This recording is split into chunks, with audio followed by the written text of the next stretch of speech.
Vamos abrir as nossas Bíblias? Realmente é tremendo nós podermos estar juntos mais uma vez, nessa manhã, e falarmos a respeito de Deus e do favor dEle.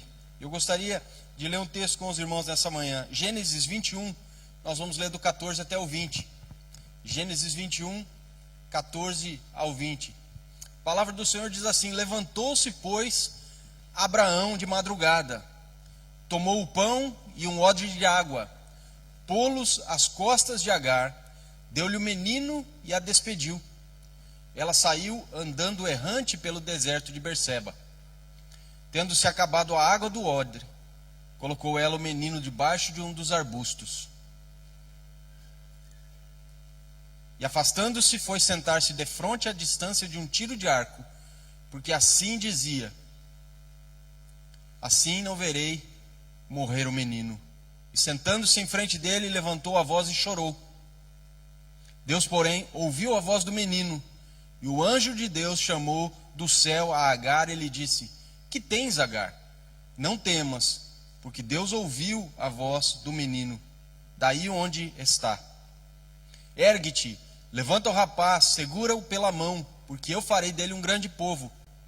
Abrindo-lhe Deus os olhos, viu ela um poço de água, e indo a ele, encheu de água o odre, e deu de beber ao rapaz. Deus estava com o rapaz, que cresceu, habitou no deserto e se tornou flecheiro. Vamos orar. Paizinho, fala conosco nessa manhã. Nós precisamos ouvir a tua voz, precisamos do teu Espírito para nos ajudar a entender o texto, e precisamos da unção do Senhor e também da tua ajuda para nós vivermos isso na íntegra, que nós creiamos nas tuas promessas e creiamos, Senhor Pai, na tua palavra, que o Senhor possa nos direcionar nessa manhã, em nome de Jesus. Amém. Aqui nós vemos a história de uma escrava e também vemos a história de Abraão e de Sara, sua esposa. Como nós sabemos, Sara, quando ainda era Sarai, ela era estéril, e Abraão, quando ainda era Abrão, não tinha filhos, e Deus faz uma promessa dizendo que dele viria um povo muito grande, que não poderia ser contado, e Abraão, ele creu nessa promessa, mas os anos eles se passaram, e com o passar dos anos, eles foram ficando impacientes, e um dia Sara teve a infeliz ideia de dizer para Abraão: olha, tem aqui a minha escrava Agar, você faça um filho com ela, e eu serei abençoada através dessa criança, e serei uma mãe realmente de multidões. E Abraão atendeu esse pedido da sua esposa, e ele acabou tendo um filho com essa escrava. O nome desse menino é Ismael. Nós vemos isso lá em Gênesis 16.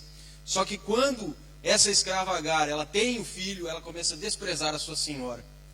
E Sarai, ela se sente ofendida, e ela começa a maltratar a sua escrava, e ela começa a destratar a sua escrava, e a sua escrava foge, e nós vemos ela fugindo grávida, sendo encontrada pelo Senhor. A Bíblia diz que o anjo do Senhor a encontrou no deserto, enquanto ela ia de volta para a sua terra, para o Egito.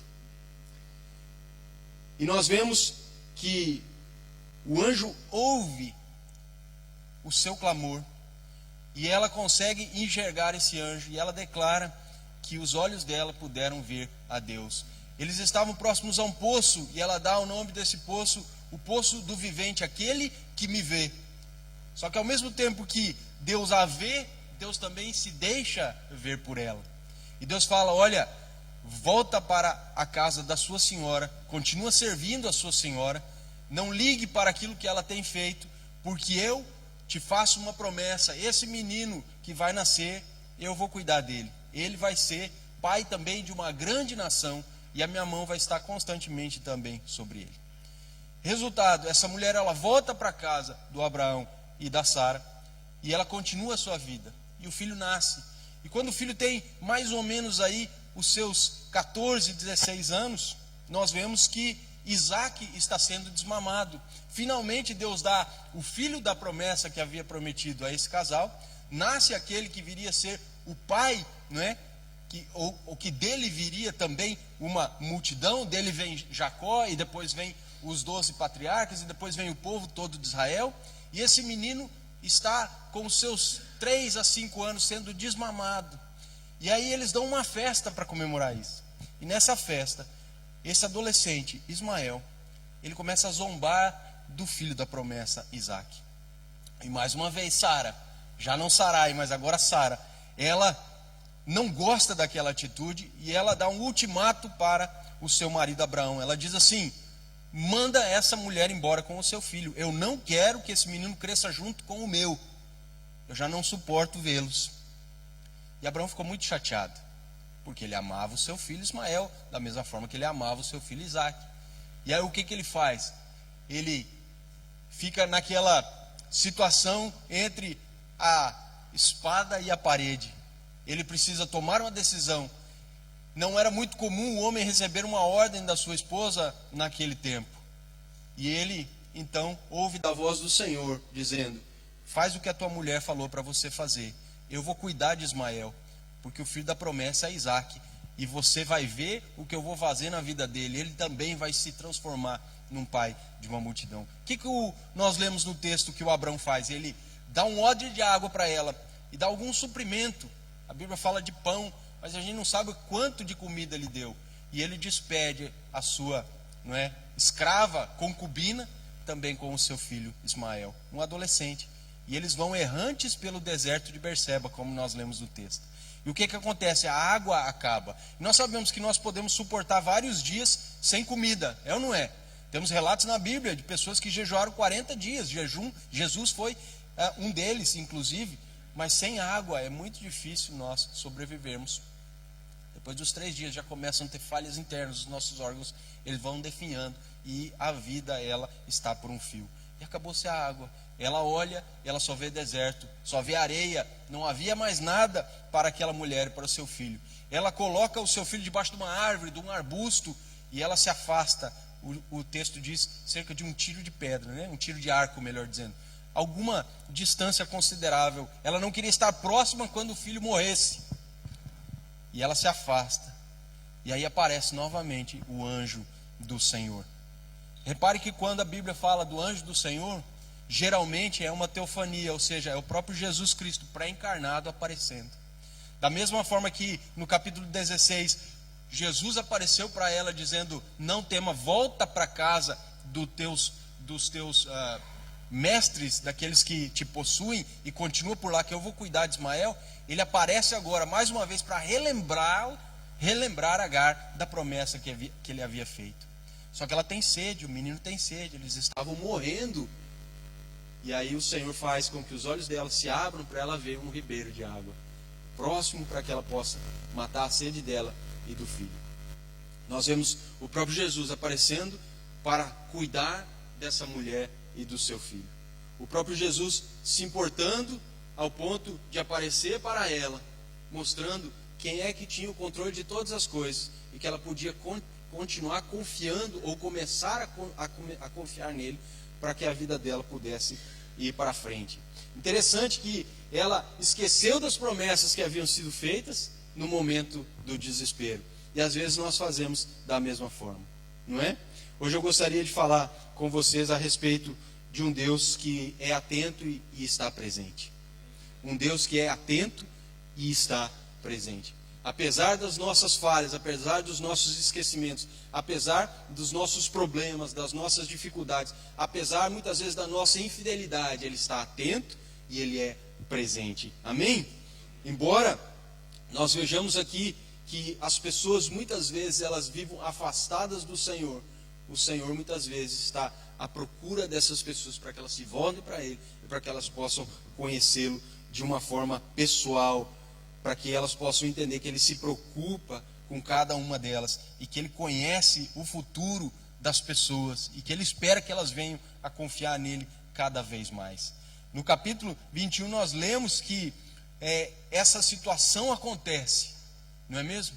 Mas nós também aprendemos algumas coisas que são muito interessantes. A primeira delas é: o Senhor, Ele não só está nos vendo, mas Ele está nos ouvindo. O Senhor nos ouve. Gênesis 21, o verso 17 vai dizer: Deus ouviu o choro do menino, e o anjo de Deus do céu chamou Agar e lhe disse: o que aflige Agar? Não tenha medo, Deus ouviu o menino chorar lá onde você o deixou. Veja que ela deixa o menino um pouquinho longe e ela mesma se afasta. Mas o Senhor estava lá com o menino, ele ouviu lá onde o menino foi deixado. O anjo do Senhor apareceu e disse a Agar: por que você está aflita? Nós estamos numa campanha de 21 dias debaixo do favor de Deus. Nessa manhã o Senhor pergunta: aonde você está? Ele pergunta: por que você está aflito? Eu estou te vendo, e eu não só estou te vendo, como eu estou te ouvindo. E muitas vezes você não consegue nem chorar, nem orar de tanta dor, mas eu estou vendo e ouvindo o seu choro. Repare que ela clamou, mas ele ouviu o choro do menino. O menino já tinha uma idade considerável. Talvez esse menino também estivesse chorando, e ele estava, porque a Bíblia fala que ele ouviu o choro do menino. E talvez o menino estava pensando: o que vai acontecer comigo? O que são daquelas promessas que eu sempre ouvi o meu pai e a minha mãe comentando e falando, que estavam sobre mim? Nós estamos aqui especulando, mas talvez isso realmente aconteceu. O certo é que o Senhor ouviu aquilo que estava acontecendo. O menino estava chorando e ele foi ouvido, e o anjo apareceu, o próprio Jesus pré-encarnado. O Senhor, ele nos ouve, o Senhor, ele nos vê, o Senhor nos encontra no nosso momento mais baixo, o Senhor nos encontra no momento mais escuro, o Senhor nos encontra onde nós não temos mais força nem para orar. Muitas vezes nós só soluçamos, muitas vezes nós só choramos, muitas vezes nós não temos forças para mais nada, como aconteceu com Ana, quando ela não tinha filho e ela clamava pelo Samuel, e ela estava no templo e ela parecia até bêbada. O sacerdote ali pensou que ela estava embriagada, porque ela só mexia os lábios. Tamanho era o desespero de alma dela, que ela não conseguia nem orar.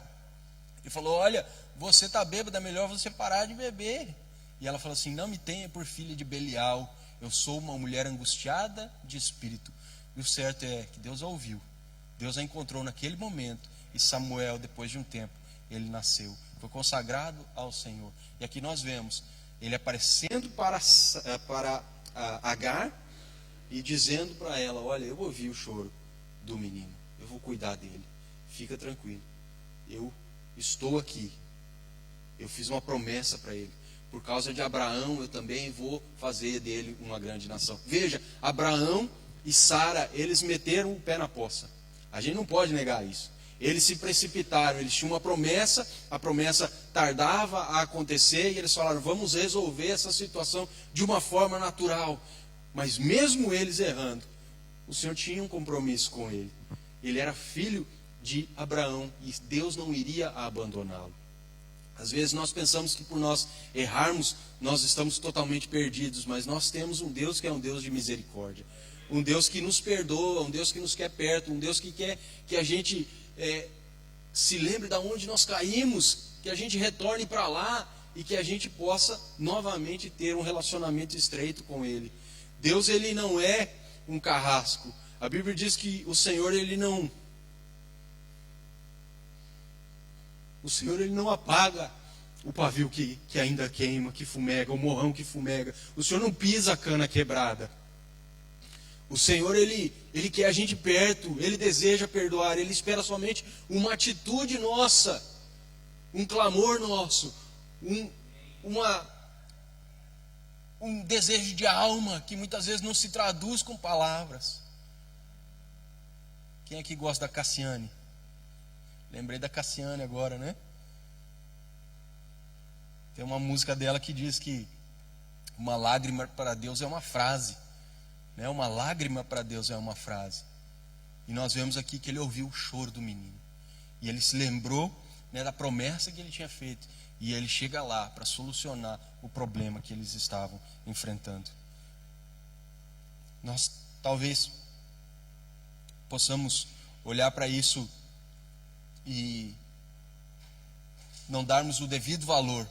Mas isso aqui é poderoso, porque mostra um Deus intencional, mostra um Deus de relacionamento, mostra um Deus interessado, mostra um Deus presente, mostra um Deus sempre ligado, mostra um Deus sempre no controle, mostra um Deus que está atento, mostra um Deus que tem os seus olhos passando sobre toda a terra para se mostrar forte para com aqueles que têm o coração totalmente nele. Mostra um Deus que não gosta de estar longe, mas que gosta de estar perto. Mostra um Deus que tem ansiado por um relacionamento íntimo e estreito, ao ponto de Jesus vir para a terra se encontrar com a mulher, porque a Bíblia fala do anjo do Senhor, não era um anjo qualquer, certamente era o próprio Jesus, dizendo, eu estou aqui. E nós estamos nesses 21 dias debaixo do favor de Deus, e o Senhor está nessa manhã aqui dizendo, eu estou aqui, no meio de vocês. Eu não somente vejo, mas eu também ouço. Eu não somente contemplo, mas eu quero fazer parte, e eu quero estender a minha mão para abençoar. Deus ouviu o choro desse menino quando ele estava abandonado debaixo da árvore. E eu gostaria que os jovens olhassem para mim aqui, jovens, adolescentes, aqueles que têm aí entre os seus 11 até os seus 16, 17, 18. Tiver aí, olha para mim aqui, por favor. Menino, adolescente, entre os seus 13, 14 a 16 anos, chorou e Deus ouviu. Nunca deixem de orar ao Senhor, nunca deixem de buscar o Senhor, nunca pensem que Ele não está interessado em vocês, nunca digam que o Senhor não quer saber de vocês, que Ele abandonou vocês. O Senhor, Ele está sempre atento para atender o clamor de vocês também. Jovens, não deixem de buscar. Pessoal que está em casa, que é jovem, que está me assistindo, busque, chore, clame. O Senhor, Ele tem os ouvidos abertos, tanto para adultos, quanto para crianças, quanto para jovens, quanto para adolescentes, quanto para idosos. Não interessa a idade, interessa a intenção. Quando nós nos colocamos numa posição de pedirmos pelo socorro do Senhor, da forma que for, Ele com certeza nos ouve e Ele vai nos ajudar. Olha o que o salmista diz no Salmo 18, verso 6. Na minha aflição clamei ao Senhor, gritei por socorro ao meu Deus. Ele do seu templo ouviu a minha voz e o meu clamor lhe penetrou os ouvidos. Veja lá, na minha angústia, e nós cantamos uma música que diz assim, não diz? Na minha angústia eu clamei ao Senhor, eu invoquei Ele, eu gritei por socorro ao meu Deus, Ele do seu templo ouviu a minha voz e o meu clamor lhe penetrou os ouvidos. Veja só que os ouvidos do Senhor não estão fechados, eles estão sempre abertos. Jonas 2,2 diz, e disse, em meu desespero clamei ao Senhor e Ele me respondeu. Do ventre do abismo gritei e tu ouviste a voz. Jonas dentro do grande peixe, desesperado, já não sabia o que fazer. Como é que ele ia saber, como é que ele ia encontrar uma solução para o seu problema? Ele cai em si e ele clama, na minha angústia eu clamei. E Ele me respondeu, do ventre do abismo gritei e tu me ouviste, ou tu ouviste a voz. Salmo 10, 17 diz, tu, Senhor, ouves a súplica dos necessitados, tu os reanimas e atende o seu clamor. Repare, o menino chorou, o Senhor apareceu, e o que Ele deu para o menino? Um ribeiro de água. O menino estava morrendo de sede. Olha o que o texto diz, Ele fortalece o coração e lhes acudirá. A minha tradução diz, tu os reanima. O que aquele menino e aquela mãe precisavam? Ânimo. Precisavam de água para se reanimar e continuarem a sua jornada até a sua localidade. Ele certamente estava voltando para o Egito, junto dos seus parentes. Tu, Senhor, ouves a súplica dos necessitados, tu os reanima e atendes o seu clamor. Eu gostaria de ilustrar isso contando uma experiência que eu tive há muitos anos atrás, lá no Algarve. Já era de noite e eu estava bastante cansado, eu já havia treinado, já havia feito os meus afazeres e eu estava, não me lembro aonde que eu fui, mas eu estava ali por perto de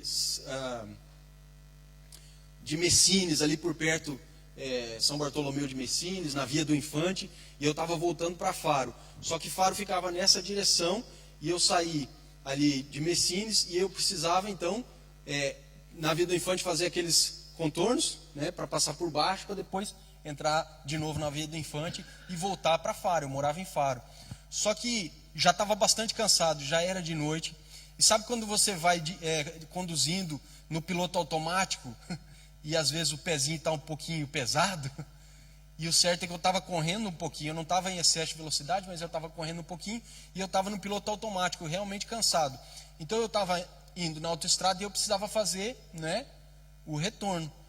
E eu me dei conta que o retorno já era aqui muito em cima de entrar naquelas, né, fazer aquela curvinha e poder retornar. E eu estava um pouquinho rápido. E quando eu vi que era ali, se eu passasse, eu ia ter que andar muitos e muitos quilômetros para poder retornar. Então o que eu fiz? Eu pisei no freio e virei o volante. E aí os irmãos já sabem o que aconteceu, né? Quando a gente pisa no freio, numa velocidade um pouquinho elevada e vira o volante. De repente, eu perdi a direção do carro, eu perdi o controle do carro. O carro saiu com a traseira, eu tinha uma carrinha, uma station wagon, e eu só me lembro de ter falado assim: me segura, Jesus. A única coisa que eu falei: me segura, Jesus.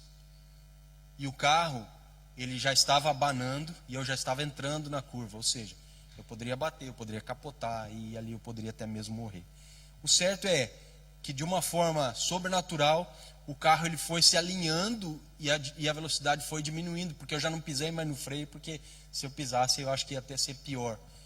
E depois o carro se alinhou, eu consegui fazer a curva e continuei a minha jornada até em casa com segurança. O que aconteceu naquele momento? Eu perdi totalmente o controle e eu precisava de um milagre sobrenatural do Senhor. Quando eu falei: Senhor, me ajuda, me segura, Jesus, eu vi o Senhor colocando a mão sobre aquele carro, sobre a minha vida, e colocando-me no lugar certo, colocando-me na velocidade certa. Não capotei o carro, não bati o carro, não sofri nenhum tipo de prejuízo e nenhuma machucadura. E eu pude ir glorificando a Deus, aquele restinho, né, de trecho até na minha casa. Portanto, como eu falei, os ouvidos dele não estão fechados. Portanto, clame, faça como eu. Fala: me segura, Jesus. Certamente o Senhor vai te segurar e vai te ajudar. Chore como Ismael. Certamente o Senhor vai aparecer para você e vai também ouvir o seu choro, o seu clamor, o seu pedido, e vai estender a mão para você. Amém? Então, primeira coisa que nós vemos aqui, lá em Gênesis 16, nós vemos que quando o Senhor aparece para ela, ela fala: o Senhor me viu. Não foi? E ela dá o nome do poço, o poço do vivente, né? Aquele que eu vi, ou aquele que me vê, melhor dizendo. Ela também viu, tem essa dupla interpretação, mas é o poço do vivente, aquele que me vê. E preste atenção, o jeito que a frase ela é formada no hebraico, ela dá a entender que não somente o Senhor a viu, porque por acaso ele olhou para ali e ela estava ali. Vê de uma forma constante. Ele vê de uma forma constante. Não é que ele coloca o olho em você, depois ele vai fazer os seus afazeres, e daí, lembrou, e ele olha de novo para você. Não, a Bíblia, nesse caso, está dizendo que ele vê de uma forma constante. Amém? Ela deu o nome do poço, aquele que me vê de uma forma constante. E aqui, já no capítulo 21, nós vemos que o menino chora e ele ouve. Portanto, ele está te vendo e ele está te ouvindo. O segundo ponto que eu gostaria de compartilhar com os irmãos, que eu encontro aqui no capítulo 21 de Gênesis, é: o Senhor se importa. Porque às vezes nós ouvimos pessoas que têm problemas, não é? A gente ouve dizer: fulano está com problema, fulano teve Covid. Eu me alegro por ver algumas irmãs e alguns irmãos que já retornaram, tiveram Covid, mas já estão bem. A gente se alegra de ter vocês aqui, e estamos orando por aqueles que ainda estão em casa com o Covid. Nós ouvimos falar, mas muitas vezes a gente não se importa. É verdade? Às vezes a gente ouve pessoas que estão necessitadas, pessoas que estão com problema, e muitas vezes não nos importamos. Mas aqui a gente vê que o Senhor, ele não só ouve, mas ele também se importa. Gênesis 21, 17 e 18, ele diz assim: o que aflige Agar? Né? Olha lá. O que tens naquela tradução disso? O que tens, Agar? Não temos, porque Deus ouviu a voz do menino daí onde está. E o 18: ergue-te, levanta o rapaz, segura-o pela mão, porque farei dele um grande povo. O Senhor, ele se importou com Ismael. E ele fala: olha, o que te aflige? O que você tem? Não tenha medo. Eu ouvi ele, levanta, toma ele pela mão, eu vou fazer dele um grande povo. Amém? O Senhor, ele se importa conosco. Embora Agar pensasse que ninguém se importava com ela, Deus estava cuidando dela. Esse fato por si só foi reconfortante. Imagina, ela foi expulsa da casa. O Abraão, que era o pai do filho dela, deu lá um pouquinho de comida, água e falou: vai-te embora. Tchau. Minha mulher não quer você aqui. E agora ela está abandonada, pensando: ninguém se importa comigo. Até mesmo o pai do meu filho me mandou embora com um pouquinho de água e só um pouquinho de suprimento.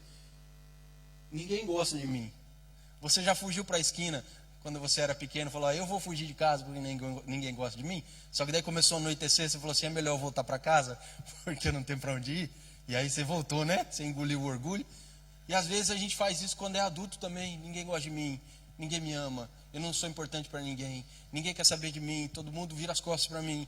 Aqui nós vemos Agar totalmente abandonada. Não era uma impressão que ela tinha, realmente ela estava abandonada. E nós vemos o Senhor aparecendo para ela. Esse fato por si só é reconfortante.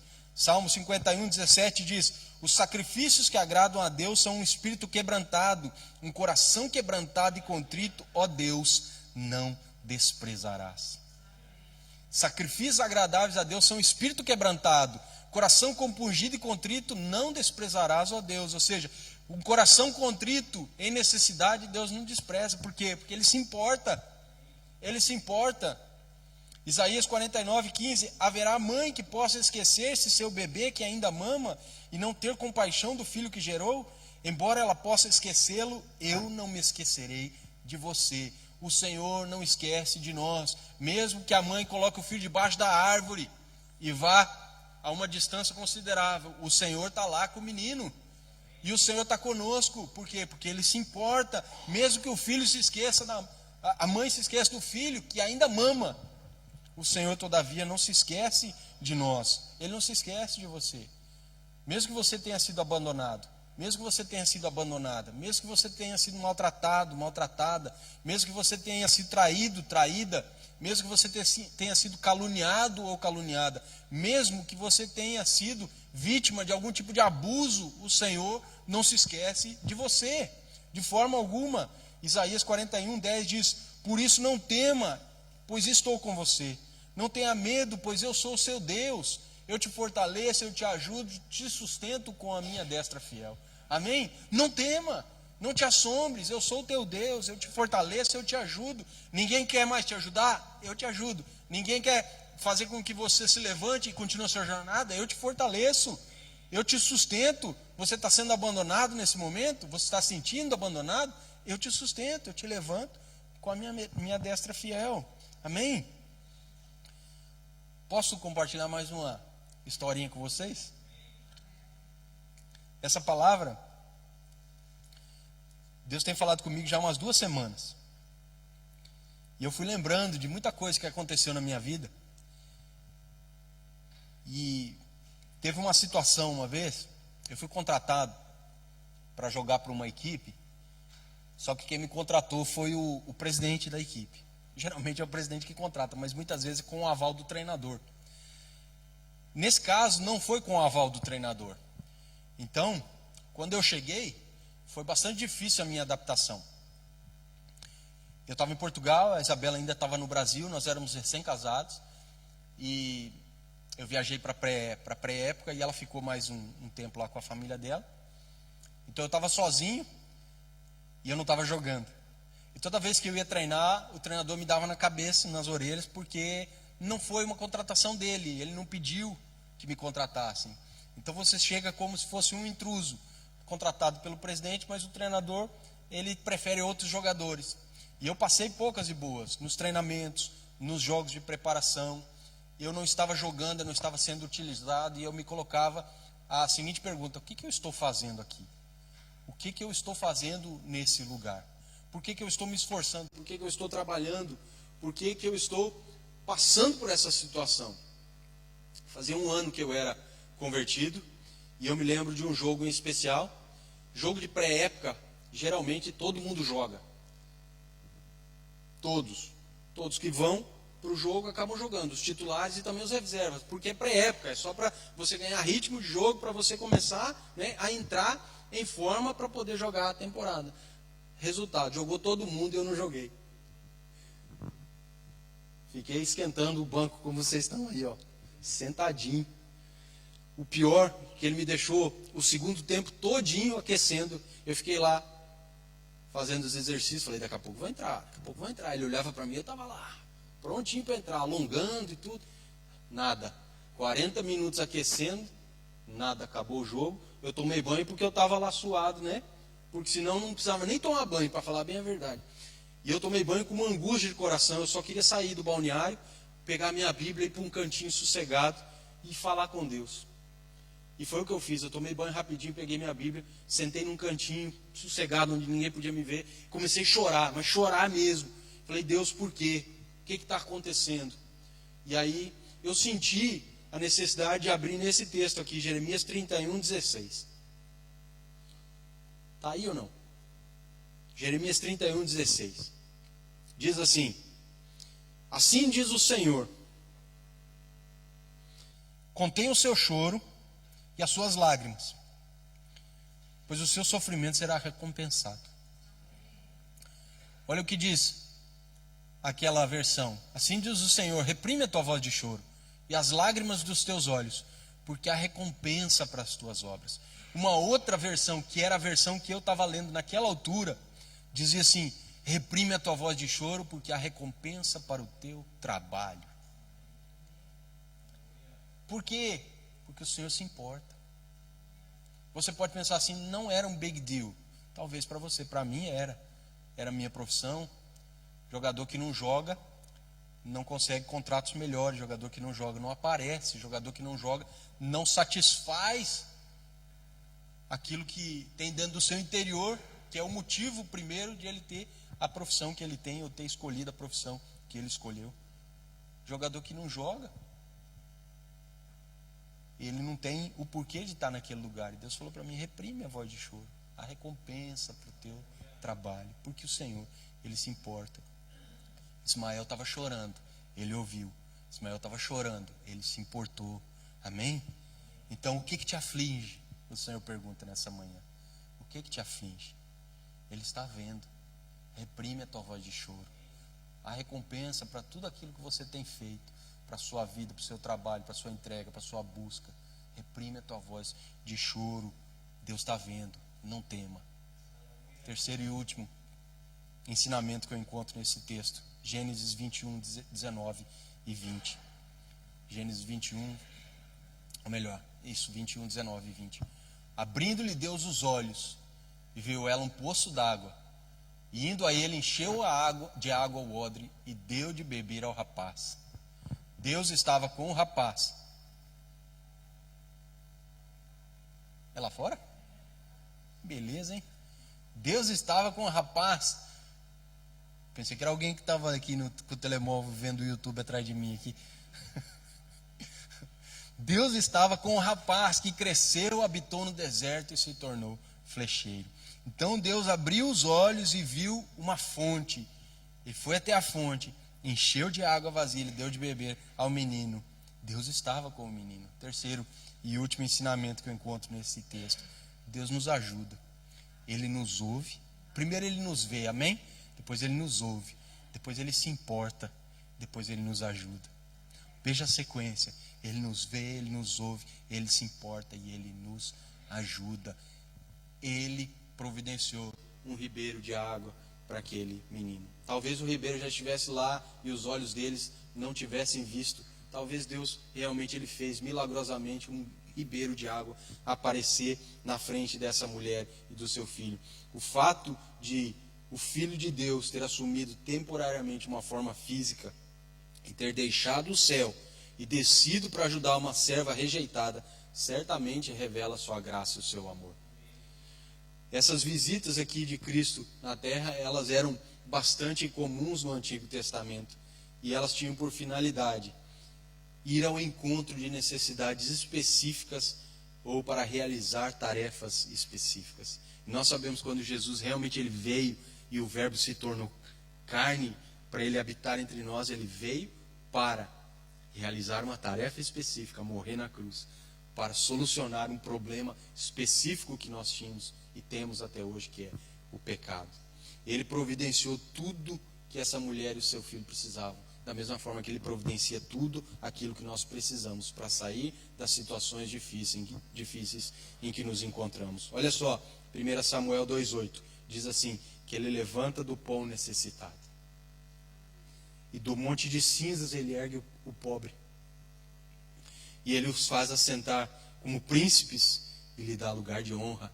Levanta o pobre do pó, desde o monturo exalta o necessitado, para o fazer assentar entre os príncipes, para fazer herdar o trono de glória. O Senhor, Ele nos ajuda, Ele nos ergue, Ele nos levanta. O Senhor, Ele está conosco, a mão dele não está encolhida. Pedro estava afundando, Jesus esticou a mão para ele e falou assim: homem de pequena fé, pega aqui que eu vou te levantar, nós vamos para dentro do barco e nós vamos continuar junto. O Senhor, Ele não desiste, apesar de Pedro ter negado Ele 3 vezes, apesar de Pedro ter sido usado por Satanás para falar muitas coisas que afrontaram Jesus e foi repreendido por isso. Jesus falou para ele: Pedro, quando você se converter, Pedro, você apacenta as minhas ovelhas. O Senhor é um Deus de segunda chances. Por quê? Porque Ele está sempre pronto e disposto a nos ajudar. Mateus 6:26 diz: observem as aves do céu. Se você acha que Deus não te ajuda, observa as aves do céu. Não semeiam, nem colhem, nem armazenam em celeiros, contudo o Pai Celestial as alimenta. Não tem vocês muito mais valor do que elas? Para o dia que passar na sua mente um pensamento demoníaco, destrutivo, que diz o seguinte: Deus esqueceu de mim, Deus não me ajuda. Jesus está falando para você: lembra daquilo que eu faço para a natureza. Olha para as aves do céu, elas não fazem nada para ter alimento, mas eu alimento elas. Quanto mais a vocês, que tem muito mais valor do que elas. Mateus 6:30: se Deus veste assim a erva do campo, que hoje existe e amanhã é lançada no fogo, não vestirá muito mais vocês, homens de pequena fé. Quando passar um pensamento dizendo: Deus me abandonou, Deus não existe, Deus não se importa comigo, eu estou abandonado e não tem ninguém para me ajudar, lembra que Deus, Ele veste até mesmo as ervas do campo, que hoje existe e amanhã são lançadas no fogo. Quanto mais a nós. O Senhor não vai abandonar a gente, jamais. Deixa eu ilustrar com mais uma historinha que aconteceu comigo. Dessa vez eu estava junto com a minha família, e essa foi, e vocês, muitos de vocês acompanharam, mesmo que à distância. Essa foi punk, como se diz lá no Brasil. Saímos daqui de Jersey depois de talvez 3 anos sem férias. Saímos daqui animados e fomos para Londres. Chegamos lá com tempo, mas muito tempo. Aí aquela bendita travessia entre Gatwick e Heathrow. E o ônibus não vinha, o autocarro não chegava, e o autocarro não chegava, e o autocarro não chegava. Mesmo assim nós tínhamos muito tempo, e o autocarro não chegava. E finalmente chegou o autocarro. E aí nós entramos, com bastante tempo ainda. Aí no meio do caminho tinha um acidente na M25. E passaram-se 10 minutos, e passaram-se 30 minutos, e passaram-se 1 hora, e eu estava com o Wi-Fi do autocarro, só acompanhando, e o tempo ia passando, e aquilo não andava nem para frente nem para trás, e nós parados, e o tempo correndo, e a hora correndo, e eu falei: nós vamos perder o avião. E nós oramos: Senhor, tem misericórdia, Senhor, tem misericórdia, tanto tempo sem ir de férias, os preços dos bilhetes são muito caros, nós vamos perder, nós vamos para onde? O que a gente vai fazer, Senhor? Não tem dinheiro para comprar outro, nós vamos ter que fazer férias em Jersey. Toda a família no Brasil já reunida, esperando a gente. Era Natal, desde que a gente está fora do Brasil, a gente nunca tinha ido para o Natal nas férias, sempre no meio do ano. Era o primeiro Natal em família, sei lá, em 15 anos.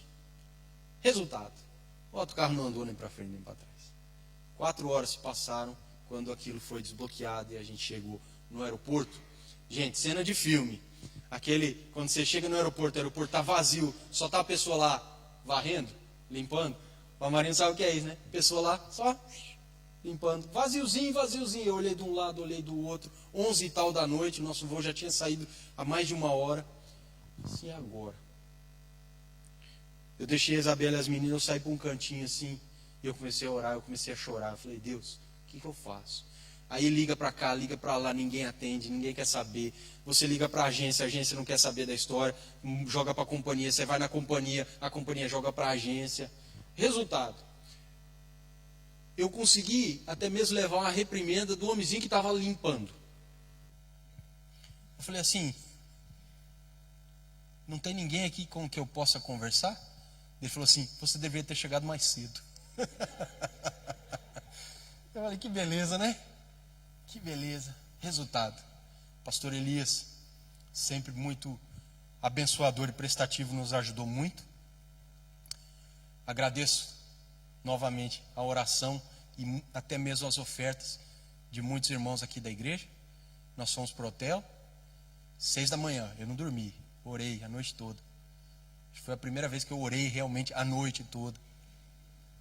Geralmente a gente ora um pouquinho de madrugada, daí a gente dorme, né? Essa eu creio que eu orei realmente à noite. 6 da manhã começa, liga daqui, liga dali, liga e vai, e anda e vai. Eu fiz o shuttle, sabe, terminal, sei lá, 3x4, 4x3. Eu acho que eu fiz umas 15 vezes num dia, não conseguia resolver a situação. 6 horas da tarde, no outro dia, liguei para o pastor Paulo, que mora em Newbury. Falei, pastor Paulo, nossa viagem já era. Nós estamos pensando em ficar uns dias aqui em Londres e depois vamos voltar para Jersey. Você pode buscar a gente aí para a gente ficar com vocês? Eu e o Paulo somos praticamente irmãos, jogamos juntos, nos conhecemos já há muito tempo. Paulo foi meu discipulador, meu consolidador, enfim. E aí ele falou, estou indo aí. Deve demorar o quê? 1 hora e pouquinho, né? Para ele chegar lá, de Newbury até Heathrow. Nessa 1 hora e meia eu estava com o pastor Elias, back and forth, no computador, tentando encontrar uma passagem, uma solução. Só que assim, deixa eu contar uma história engraçada. Meu sogro, pai da Isabela, falou assim, não, veja aí que a gente se reúne, a gente faz uma vaquinha, como a gente chama no Brasil, né? Cada um dá um pouquinho, a gente completa o dinheiro e vocês compram outra passagem e vocês vêm. Aí tá bom, comecei a ver os preços. Aí eu passei o preço para ele, falou assim, melhor vocês ficarem aí mesmo. É melhor vocês ficarem aí mesmo. Gente, dava assim absurdo, 40 e poucos mil reais, 50 mil reais. E mais um pouquinho, compra qualquer coisa no Brasil, não. Dá até para comprar um terreno em alguma parte do Brasil com esse valor. Eu falei, não, gente, não dá. Tá. E aí eu estava com o pastor Elias, tenta passagem. Tudo muito caro, tudo não dava, não conjugava. O pastor Elias já estava mandando nós para Marrocos, para a França, para o Japão, para chegar no Brasil. Eu falei, tamo aí, o que der, a gente vai. A família toda reunida, muito tempo sem ir, nunca tínhamos ido no Natal. Resultado, nada.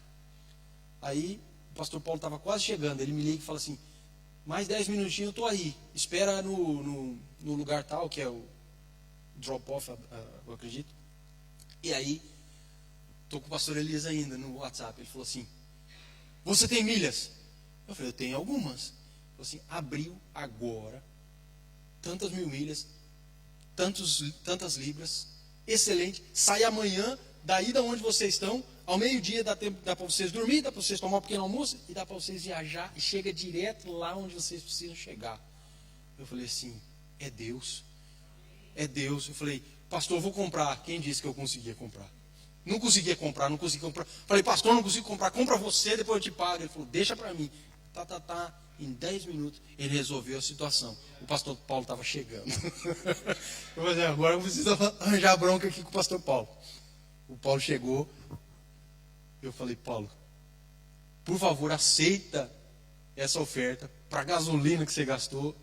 E por favor, me desculpa, mas nós não vamos com você. Nós não vamos voltar com você. Nós estamos indo para o Brasil. Ele falou, glória a Deus, eu vim orando, glória a Deus, vamos mesmo, aproveita e coisa e tal. Daí ele falou assim, só deixa eu ligar para a Elaine, que a Elaine estava botando um pouquinho mais de água no feijão lá. Eu falei, liga lá para a Elaine, fala para a Elaine que a gente passa lá depois, uma outra hora, para visitar vocês, que a gente está indo para o Brasil. Graças a Deus. Por quê? Porque o Senhor nos ajuda. Foi do jeito que a gente queria? Não foi. Eu queria chegar no aeroporto, o avião está lá ainda. Eu queria chegar e conseguir uma passagem de graça. Eu queria chegar e não gastar milha, nem dinheiro, nem nada. Mas não pôde ser desse jeito. Resultado, muita gente orou e eu agradeço. Muita gente contribuiu, ofertou na nossa vida, eu também agradeço. Eu consegui, graças ao pastor Elias, pelas andanças dele nesse mundo, já ter, né, as técnicas e o conhecimento, pegar um documento da empresa de autocarro e poder fazer um pedido para eles tentar ressarcir alguma coisa. E eles ressarciram também alguma coisa. Não foi tudo, foi um pouquinho, mas já foi ajudando. No fim, não foi muito prejuízo. A gente conheceu Deus de uma forma profunda. A gente contou com a ajuda dos irmãos, porque é para isso que serve também a família de Deus. E a gente viu a mão do Senhor nos abençoando. Amém? Portanto, não se preocupe dizendo o que nós vamos comer, o que nós vamos beber, o que nós vamos vestir, como é que nós vamos viajar. Versão 2022. A mão do Senhor continua estendida para abençoar. Confia. Eu queria terminar dizendo que o salmista, no Salmo 65, 9, a parte aí, B do versículo, fala assim, que os ribeiros de Deus são abundantes de águas. Os ribeiros de Deus são abundantes de águas. O menino tinha sede, teve água para o menino. A mãe tinha sede, teve água para a mãe. A sede para nós, os ribeiros de Deus são abundantes de águas. Quantas vezes, durante as provações da vida, nós somos incapazes de ver as provisões divinas preparadas para nós. E às vezes nós nos esquecemos até das promessas que Ele nos fez. Nós estendemos as mãos buscando e pedindo aquilo que nós achamos que é necessário, em lugar de pedir que Deus abra os nossos olhos para nós vermos aquilo que já temos. Sem dúvida, quando a gente olha para esse texto, a gente vê Agar como um retrato de multidões necessitadas mundo afora. Pessoas vagando sem destino, cansadas, sedentas, cegas e até mesmo se entregando ao desespero. As boas novas é que a água da vida está à nossa disposição. E o poço não fica longe. O poço não fica longe. A samaritana perguntou, é aqui ou é em Jerusalém? Jesus falou, não é aqui nem lá. É para todos aqueles que adoram o Espírito em verdade. Deus é cheio de graça, cheio de bondade para com todos aqueles que o invocam, por amor do seu Filho amado, Jesus Cristo. O que você está esperando? Jesus em João 7,37 disse, se alguém tem sede, venha a mim e beba. E Apocalipse 22,17, quem quiser receba de graça da água da vida. Vamos ficar de pé?